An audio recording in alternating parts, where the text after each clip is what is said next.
de nom ici. Tout est dans tout, hein? Investissement de la ville de Longueuil. Aucun lien de parenté. Ça, c'est des investissements plates. On va se le dire, c'est des investissements plates que les citoyens ne voient. Non, mais c'est vrai qu'on ne voit pas, mais qui sont tellement importants. Ah, c'est pour moi. C'est dégueulasse.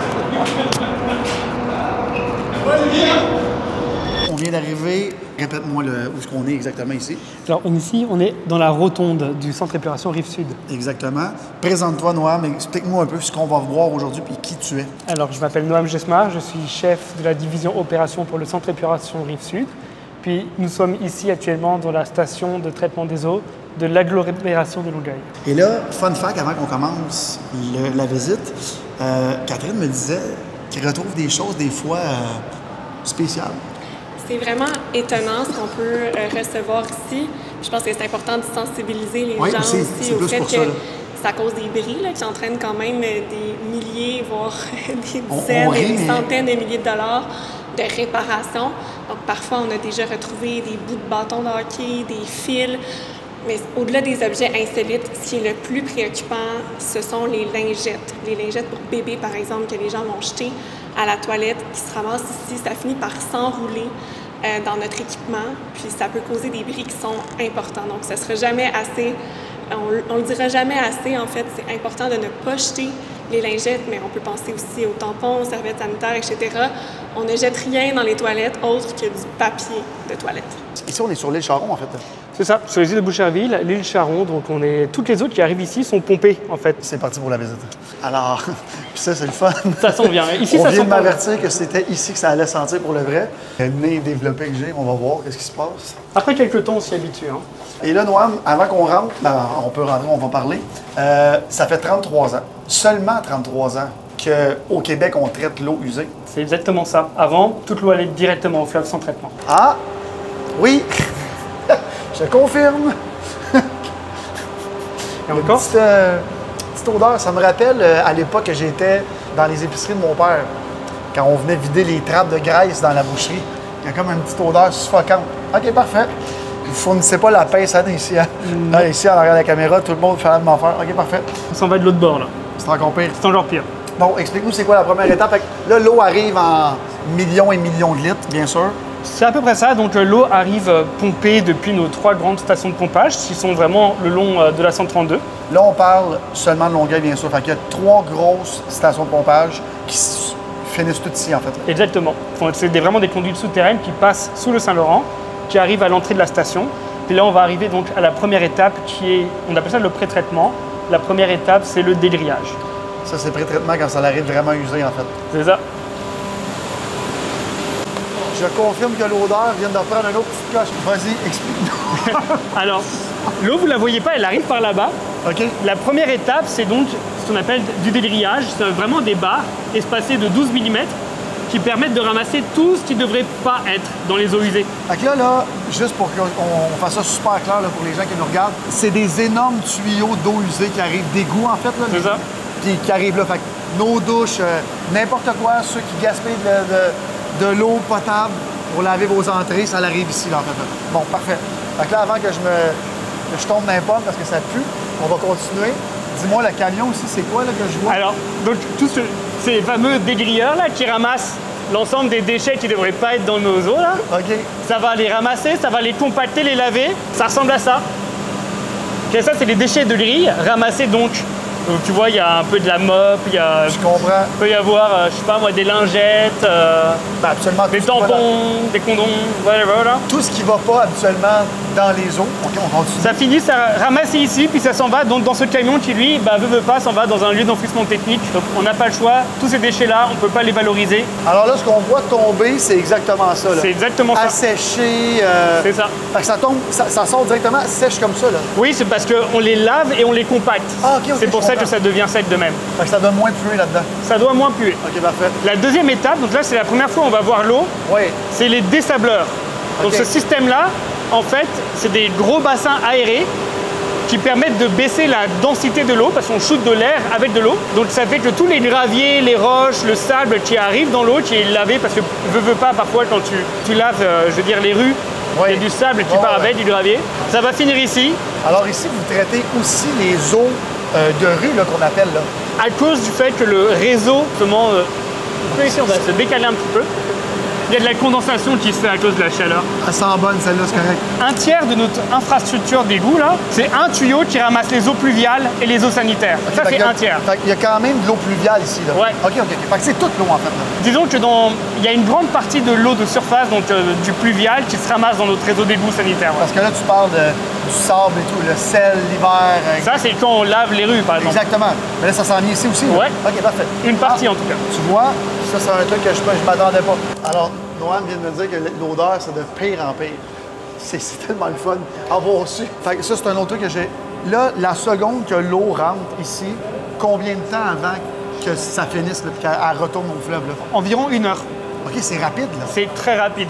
Ici, justement, c'est la salle des produits chimiques parce que, veut pas, pour être capable de faire un traitement en 1 heure, on doit conditionner l'eau. Donc, on va rajouter des produits chimiques pour être capable de séparer les charges polluantes de l'eau. Bon, ça, c'est la question un peu là, chaude, là, parce que les gens, ils pensent que c'est juste une filtration. Fait que là, parle-moi, là, c'est quoi, là, les produits, l'osmose inverse, tout ce qu'on entend, là, comment on traite de l'eau usée en grande quantité comme ça? Quand on a des gros volumes comme les nôtres, on a ce qu'on appelle un traitement physico-chimique. On va rajouter un coagulant, c'est de l'alun ou du sulfate d'aluminium, qui permet en fait de déstabiliser la matière organique pour commencer à faire des petits motons. Là, tu vas rajouter ce qu'on appelle un polymère, c'est des chaînes, des longues chaînes organiques qui vont comme les motons vont se coller dessus, ça va faire des gros motons. Donc comme ça, là, ta matière polluante, là, ça devient un gros moton qui va caler beaucoup plus rapidement. Fait que ça, c'est ce qu'on appelle là, le début du traitement d'eau, avec les produits qu'on rajoute. C'est ce qu'on appelle un traitement physico-chimique. Avec là, la saleté cale au fond. La saleté cale, l'eau retourne dans le fleuve, puis là, après, on traite la saleté. Là. Je comprends. Juste vous dire, je sais que vous ne le voyez pas, mais l'ampleur, la grosseur de l'usine, c'est incroyable. Pouah, ça... Là, c'est en crescendo qu'on dit. En crescendo. On y va avant que je tombe n'importe. Ça marche. Ici, c'est vraiment le cœur du traitement de l'eau, c'est ce qu'on appelle la décantation. Donc, ce que vous voyez ici, c'est 8 décanteurs qui fonctionnent par paire. Donc la boue va être décantée, va tomber dans le fond. L'eau, là, que vous voyez sur le dessus, c'est ce qui s'en va directement dans le Saint-Laurent. Puis après, les boues qu'on ramasse, on va les épaissir pour les traiter. Fait que là, ici, c'est déjà fini. Ouais. Ça retourne. Exactement. Il n'y a pas plus de traitement que ça pour le moment. Par contre, elle n'est pas potable. On recommence au début après. Vous pouvez voir un petit peu à quoi correspondent les différents... Enfin, la chaîne de l'eau. Donc vraiment, l'eau, elle rentre de même, là. Un peu de troupe, vous voyez. Ça, c'est l'eau, là. Ça, c'est l'eau qui rentre à la station. Usée, là. Ouais. OK. Elle est... Elle est moins brune que je pensais. Elle est moins brune parce qu'il y a beaucoup d'infiltration d'eau de surface, comme je t'avais expliqué. On en a parlé. C'est pour ça qu'il n'est pas si concentré de ça, mais regarde, ça, c'est notre eau traitée qui s'en va dans le fleuve. Donc là, ça, c'est l'eau qui sort ici, là. Exactement. Mais pas potable. Elle n'est pas potable, mais on est suivi par le ministère et on doit rendre des comptes tous les jours, là. Je comprends. Puis, qu'est-ce qu'on fait après des boues qui sont justement sorties? On va les déshydrater. Donc, ça ressemble à quoi de la boue déshydratée? C'est ça, on va voir tantôt. Ça, c'est avec les produits chimiques tantôt que tu nous montrais. Non, c'est encore d'autres produits chimiques avec d'autres machines qu'on va aller voir en haut. Parfait, comme ça. Puis ça, c'est la boue que normalement on incinère, parce qu'ici on a des incinérateurs, on brûle la boue, puis ça génère de la vapeur et de la cendre. Ça, c'est la cendre d'incinération. Je l'ai répété souvent dans la vidéo, mais vous voyez à quel point ça coûte cher boire de l'eau gratuite du robinet. Faites attention à votre consommation. Quand on dit qu'il ne faut pas jeter le gras là, dans les éviers, le gras, ça fait ce genre de problème là. Comme des croûtes qu'on doit casser. Là, on va s'en aller au niveau de traitement solide, dans la chaîne de traitement solide. Parfait. Ça sent plus fort et c'est surtout là. C'est le pire en pire. Mais c'est le secteur un peu plus complexe de l'usine là, qui est soumis à plus de contraintes physiques. En fait, ça brise plus. Ah, tu vois là, une petite coche d'odeur de plus là, qui vient de se rajouter. Est-ce qu'on est à la dernière coche d'odeur ou Oui, c'est pas mal la dernière coche d'odeur. Ça pourrait être pire. Ça pourrait être pire, mais on est quand même à... Fait que là, on est rendu au deuxième étage. Ça, c'est Non. Alors ça, c'est vraiment le cœur de la déshydratation. C'est là où on va comme concentrer le plus nos boues. Ça pue, c'est épouvantable. on peut se reculer si tu veux. Non, c'est correct. On appelle ça des pressoirs rotatifs. C'est ce qui vont permettre d'épaissir les boues jusqu'à 30% de cécité. Donc 30% de solide, 70% d'eau. Ça, c'est ce qui nous permet après d'alimenter nos incinérateurs. Parce que si c'était moins concentré, on ne serait pas capable de la brûler, cette boue. Comme tu me disais, ça c'est un autre truc que j'ai appris aujourd'hui, on brûle la boue. Oui, hydraulique pour donner des cendres qui vont être utilisées par la suite dans le béton. Exactement. Ah, voilà, fun fact. Ouais. L'eau n'est pas gratuite. Et là, en faisant le tour ici, on comprend. Puis là, regarde, la boue, la scie, acheter des équipements supplémentaires. Fait que, encore une fois, je le répète, quand vous ouvrez le robinet, pensez-y, parce que ça s'en vient ici, puis ça coûte cher, puis c'est long. C'est incroyable la quantité. Là, quand tu y penses, pour à peu près 430 000 personnes, on parle quand même de 100 piscines olympiques par jour. Par jour. Pas par année. C'est énorme. Par jour. C'est 300 millions d'1 litre d'eau. C'est malade. Tu connaissais les bouteilles d'eau? Mais là, 1 litre d'eau fois 300 millions par jour pour seulement une population d'à peu près 1 demi-million. Une chance que c'est pas de l'eau de source, parce que ça serait 300 millions de dollars par jour, 300 000 litres. Ce que vous voyez là, ça a 5 mois, hein. C'est flambant neuf. Ça a été remplacé. Avant, les équipements avaient plus de 30 ans. Là. On regarde le nom ici. Tout est dans tout, hein? Investissement de la ville de Longueuil. Aucun lien de parenté, disclaimer là-dessus. Ça, c'est un autre truc, là, on parle un peu politique. Tu sais, des fois, là, justement, quand tu es politicien ou politicienne, puis tu dis, bon, il faut qu'on investisse là-dedans, les gens voient souvent pas l'investissement derrière tout ça. C'est tout un monde qui est complètement inconnu de la population. Même moi, comme mairesse, je trouve ça fascinant. C'est un sujet auquel je me suis beaucoup intéressée depuis mon élection, mais on réalise tellement pas quand l'eau tombe dans notre lavabo. Ah oui. On tire la chasse Ben, partout, en fait, là, ici, là, même dans la rue, là, tout, là. Fait qu'on continue la visite. Continuons. Avant qu'on passe à l'autre étape, quand on parle de coût de l'eau, puis du traitement d'eau potable, toutes justement, les salles électriques, tout ce que ça l'implique. Fait que, tu sais, quand vous regardez vos taxes, vos impôts, tout ça, tout ce que justement, là, en tant que société, on a investi pour avoir, dans le monde dans lequel on est, ça coûte tellement cher. Fait que, tu sais, souvent, on se demande des fois où on a d'argent. Ben voilà, ici, salle électrique. Là, c'est ça qui nous disait, ça fait seulement 33 ans. Oui. L'usine à mon âge, je suis née en 92. L'usine a été construite en 92. C'est ce que je m'en allais dire. Moi, j'ai 39. Fait que j'ai vécu le pré, tout, je vais dire la marde dans le fleuve, parce que c'est vraiment ça. Mais là, puis c'est ça. Fait que oui, c'est quand même impressionnant. Tu sais, tu nous montrais les pots tantôt, là. Les petits pots qu'on va peut-être montrer à l'écran en ce moment, c'est ça qui tombe là-dedans. Là. Fait que c'est les millions et les millions de litres d'eau usée qui arrivent, puis en une seconde, ça se transforme là-dedans. Très intéressant. On s'en va dans la dernière étape, c'est l'incinération. Il va faire chaud, ça va être bruyant, mais c'est assez impressionnant. C'est vraiment une centrale thermique. Puis en hiver, on se chauffe avec les boues qu'on brûle. Ici, il fait chaud et ça pue. C'est malade. Ici, c'est vraiment la dernière partie du traitement des boues, c'est l'incinération. Ça, c'est ton incinérateur en chef. C'est vraiment le cône qui est là-bas. On va aller voir, il est sur 3 étages. On va faire le tour, puis tu vas pouvoir voir sur 3 étages. Okay. Le gros machin que tu vois ici, c'est ce qu'on appelle un précipitateur électrostatique. Ça permet de ramasser les cendres et éviter que les cendres se ramassent dans, dans les gaz de la cheminée. Alors là, on brûle. Bien sûr, ça fait de la cendre et un rejet, pas de vapeur. Atmosphérique. Et là, les cendres tombent là-dedans. Mais là, les cendres, 100% récupérées pour faire du béton. C'est ça. Quand même. Ça, c'est la fameuse cheminée que quand tu t'en vas vers le pont tunnel Louis de la Fontaine et que tu vois la fumée blanche qui sort de l'île Charon, c'est par là. Puis en ce moment, avec le tunnel et le pont qui est en construction, tu as vraiment le temps de bien voir la fumée qui sort.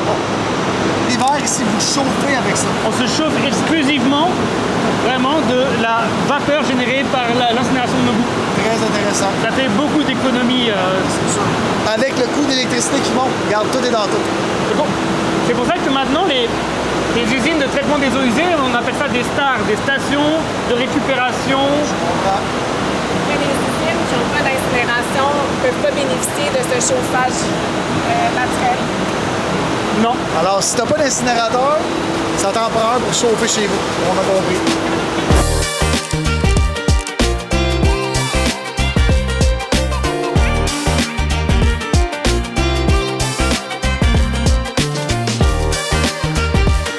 À Longueuil, c'est l'étape en fait numéro 2. On est avec Alain ici à la ville de Longueuil. Premièrement, peux-tu te présenter s'il vous plaît? Alain Turcotte, superviseur aux opérations ici pour l'eau potable de Longueuil. Alors, c'est ça. Bon, là, j'aime ça. L'eau potable. Fait que là, ça, c'est une des 3 usines, parce que c'est important de savoir que l'eau potable à Longueuil, c'est une compétence d'agglomération. L'agglomération de Longueuil, c'est 5 villes, en plus de notre ville-centre, qui est évidemment Longueuil. On dessert aussi Boucherville, Saint-Bruno-de-Montarville, Brossard et Saint-Lambert.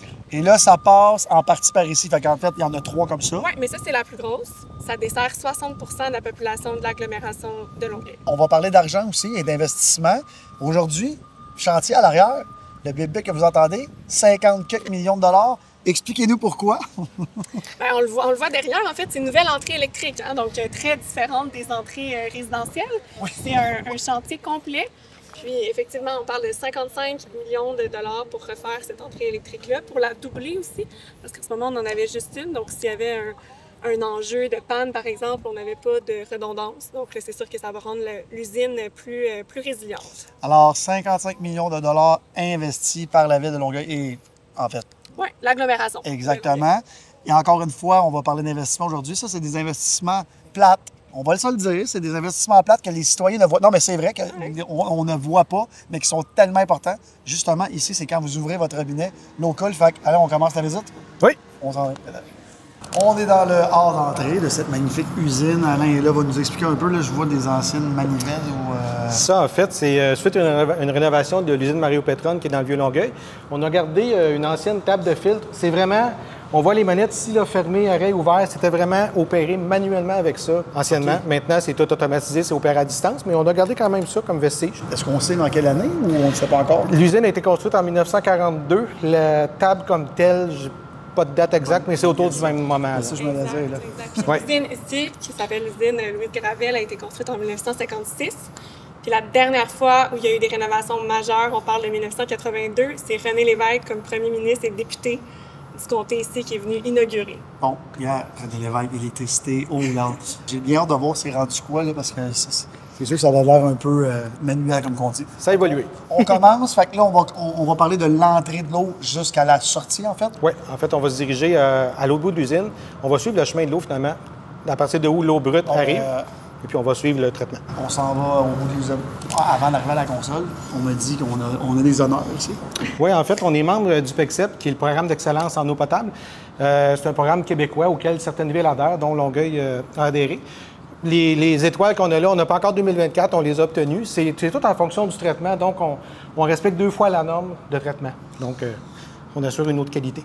Ça veut dire que l'eau est excellente à Longueuil. Mais je tiens à souligner, fun fact, Catherine, tantôt, qui m'expliquait qu'il y a un concours des meilleures eaux de robinet. En fait, on va l'appeler comme ça. Oui, oui. Chaque année, on l'a d'ailleurs organisé à Longueuil il y a 2 ans, je pense, à peu près, 2-3 ans. Donc, c'est Réseau Environnement Québec qui fait goûter à des experts. Puis il y a des gens, je pense qu'il y a comme quelques dizaines de personnes qui participent, qui sont des membres du jury, puis qui déterminent quelle est la meilleure eau du robinet. Je tiens à souligner qu'ils ne m'ont jamais invité pour la noter sur 10. J'attends mon invitation. Fait que Mathieu, explique-nous un peu, c'est quoi ta job?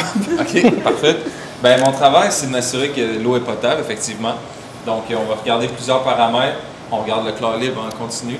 Fait que là, en temps réel, s'il y a une contamination, tu le sais direct. Puis... Oui. Bien, justement, on a un nouveau analyseur d'hydrocarbures au puits. Ensuite, s'il y a une contamination comme telle, moi, je peux avoir des alarmes, dans le fond, un chlore qui descend vraiment normalement. Je comprends. Ça peut montrer qu'il y a quelque chose d'anormal dans l'eau. Ouais. Fait qu'on n'est pas obligé d'attendre de bouillir l'eau, vous comprenez? Ils savent en amont, en aval, en amont, en amont, en aval, avant, en tout cas. En amont. En tout cas, merci d'être là. Il y a Gaël, on voit qu'il fait absolument rien à l'arrière, il aurait pu m'aider, mais je suis content de savoir que... Non, mais on n'attend pas que quelqu'un soit malade, là. Maintenant on a la technologie pour savoir en temps réel. Ce qui se passe, mais c'est à ce moment-là qu'on déclenche un avis d'éviction. Je comprends. Fait que là, explique-moi, là, on s'en va voir le cycle de l'eau ici, on va partir, fait que c'est-tu dans le même... Ben, en fait, le tableau qu'on a là représente effectivement, là, ça part du début, ça s'en va jusqu'à la fin du traitement. Anciennement, c'était vraiment, c'était opéré à partir de là aussi. Toutes les lumières, toutes les alarmes étaient fonctionnelles. Il y en a encore de fonctionnels, mais maintenant, c'est beaucoup plus automatisé. J'allais dire, un jour, il va donner un vestige, on va pouvoir, ça va être une pièce de musée, c'est correct? Oui. On va monter en haut, ce qu'on appelle le déversoir. Donc, c'est l'eau qui arrive du fleuve, qui est pompée. Puis, vous allez voir, on a 4 décanteurs, donc on va avoir 4 chutes d'eau. On n'entendra pas, on peut parler en haut, mais on n'entendra pas beaucoup. Donc, ce que vous allez voir, c'est l'eau qui arrive dans les décanteurs. On est environ à 65 de capacité de production. Présentement, environ 2000 litres à la seconde qui arrivent et qui sont... 2000 litres à la seconde? 2 mètres cubes seconde. Ça, c'est de l'eau directement du fleuve? Oui. OK, parfait. Donc, les 4 chutes d'eau ici, c'est ce qui alimente les 4 décanteurs. Le total des 4 donne effectivement, présentement, 2000 litres à la seconde. On peut aller jusqu'à 3000 litres à la seconde en production. Fait qu'ici, Alain, par jour, on a une capacité de 250 000 mètres cubes par jour. Autant 100 millions de litres. 250 millions de litres. Ça fait beaucoup de litres d'eau. Ça fait beaucoup de litres d'eau. OK, parfait. Fait que là, ici, en ce moment,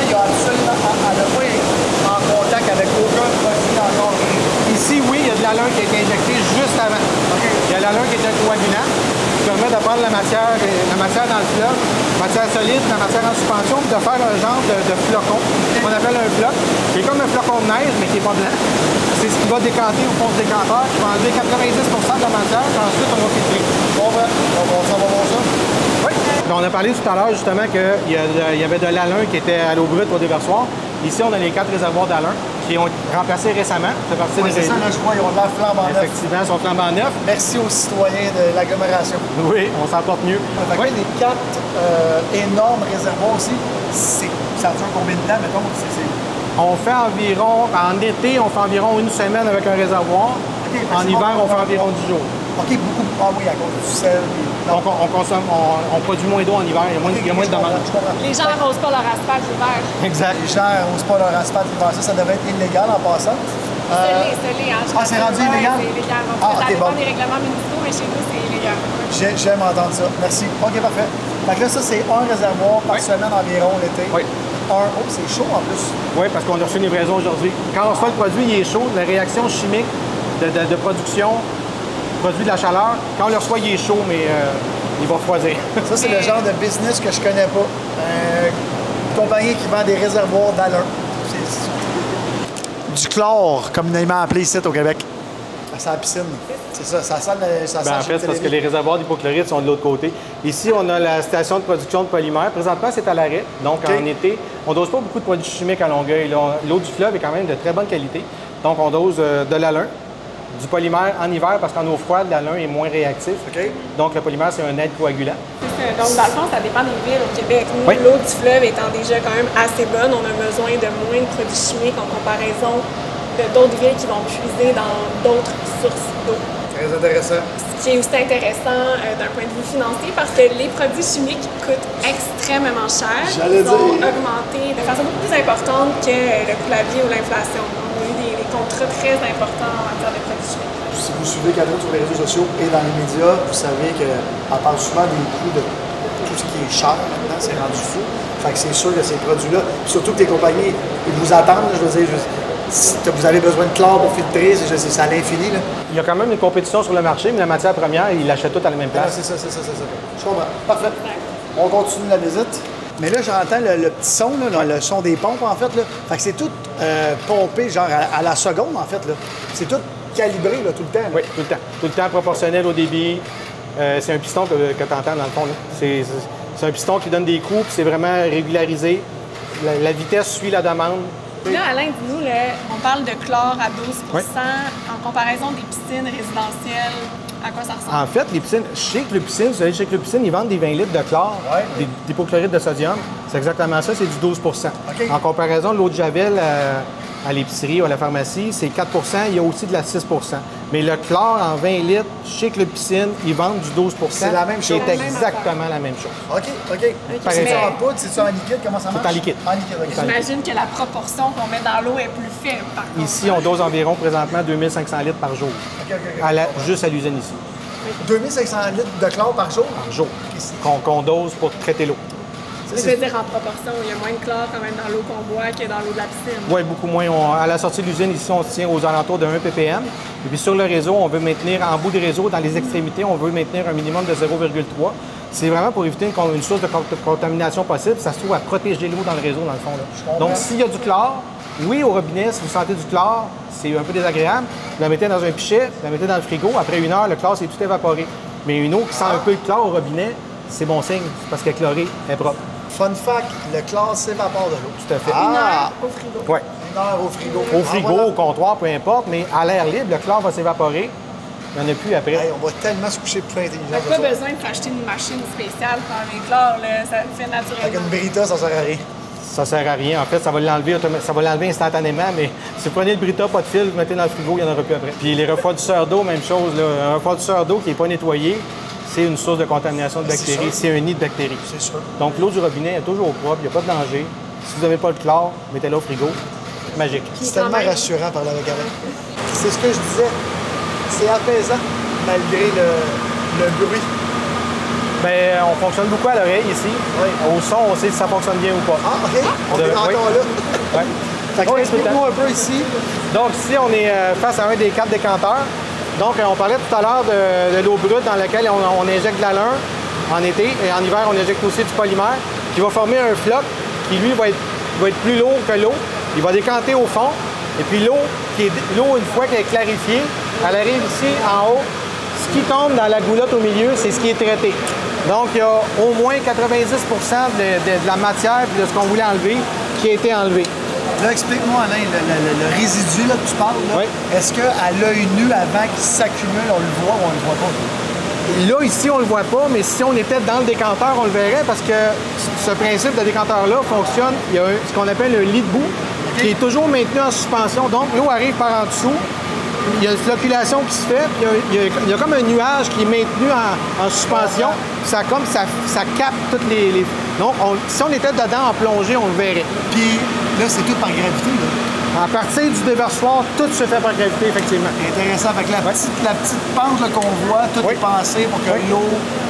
Quand même. Il n'y a aucun pompage dans l'usine avant les pompes de distribution dans la cuisine. Je comprends. Donc, on a un des filtres. On en a 26 comme ça. Là, quand tu parles de filtre, c'est ce qu'on voit dans le fond. Oui, ce qu'on voit au fond, c'est de l'anthracite. OK. Donc, il y a environ 60 cm d'anthracite, puis 15 cm, 18 cm de sable. C'est du sable de filtration, le même sable que vous avez dans vos filtreurs de piscine. L'eau arrive sur le dessus, passe au travers par gravité. Donc, toutes les matières sont captées. Ici, il n'y a aucune machine, rien, c'est tout par gravité. Par gravité. Impressionnant. Ouais. Ce qui est contrôlé, en fait, c'est à la sortie de toutes les vannes, on va y aller. Il y a toutes les vannes de contrôle de débit, les vannes de lavage, parce que ces filtres-là, évidemment, se salissent. Oui. Donc, quand ils sont sales, on fait un rétro-lavage, communément appelé backwash. Oui, backwash. Donc, on lave. Backwash de piscine. Oui, même principe. Donc, on lave, ça s'en va à l'égout, puis après ça, on recommence un cycle de filtration. Avant que tu commences, on marche depuis tantôt, et là, il me dit en dessous, il y a de l'eau. Comment tu parles, là? De genre... Rendu ici, c'est de l'eau potable qui a été filtrée, qui a été chlorée. Il y a combien? C'est de l'eau, En fait, volume? Non, mais c'est comme un sous-sol d'eau, là? Bien, c'est tous les corridors qui mènent jusqu'au réservoir de pompage. OK. Donc, tout jusqu'au fond ici, c'est des filtres. Là, on voit complètement jusqu'au bout. Je sais pas si on voit jusqu'au bout, Félix, là, mais c'est énorme. C'est très loin.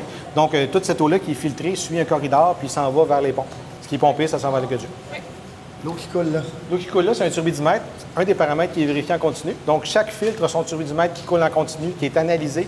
Peux-tu expliquer, parce que turbidité, c'est pas nécessairement tout le monde qui comprend. La turbidité, on peut dire, dans le fond, c'est la transparence de l'eau. Si on vulgarise un peu. J'ai goût d'en boire, là. Bien, en fait, oui. Elle est déjà potable, là, rendue ici. Elle n'est pas chlorée. Celle-là n'est pas chlorée parce qu'elle est filtrée, mais pas encore chlorée. Je comprends. C'est Mathieu en haut qui contrôle les sensors de voir si...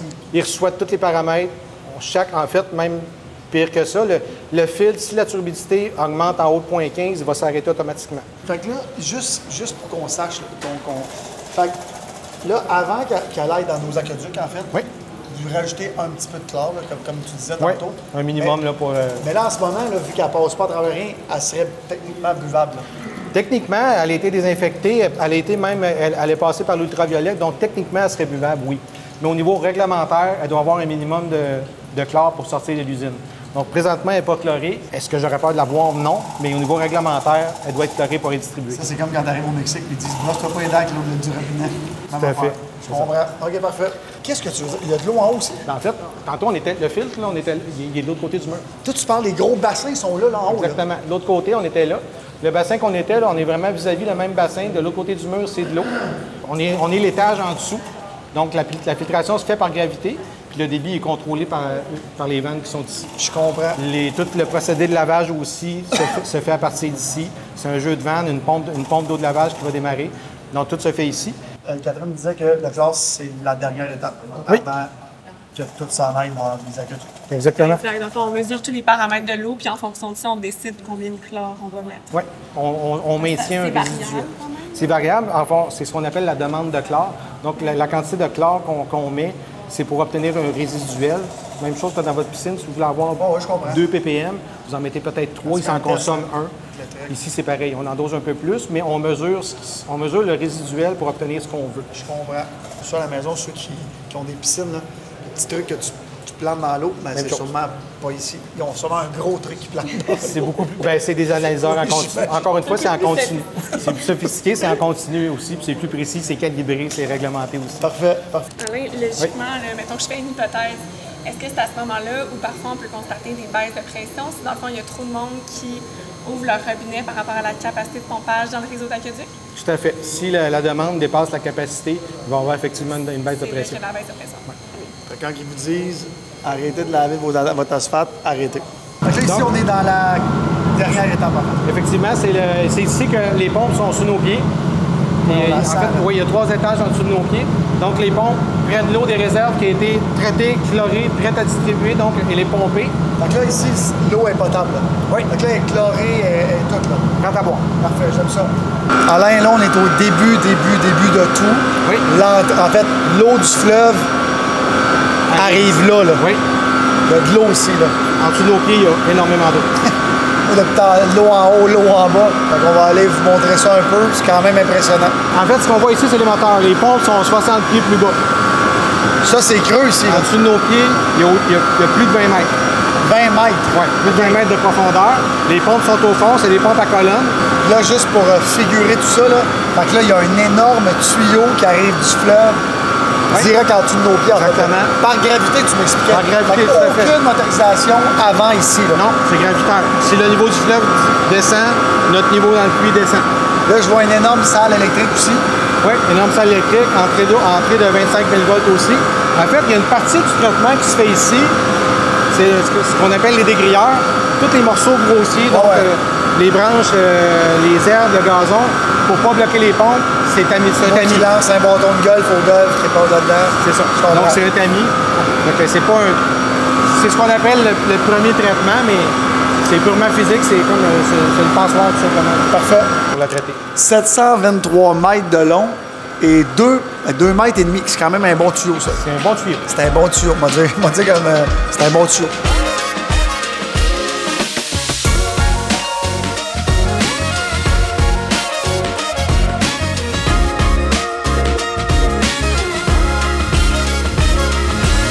C'est l'eau des égouts. C'est de la gastro-entérite pure. Venez-vous-en.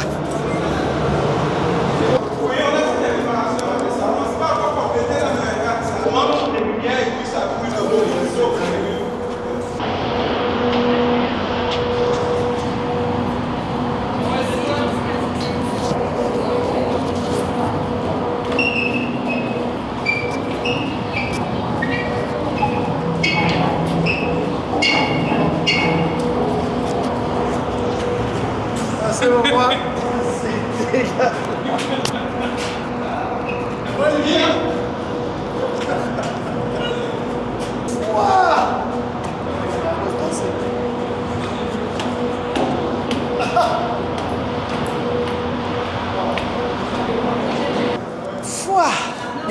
J'espère que vous avez eu une bonne écoute. Si vous avez d'autres idées de genre de visites comme ça, vous voulez qu'on fasse, écrivez-les dans les commentaires. N'oubliez pas de vous abonner. Merci beaucoup de nous suivre. Aux prochaines vidéos.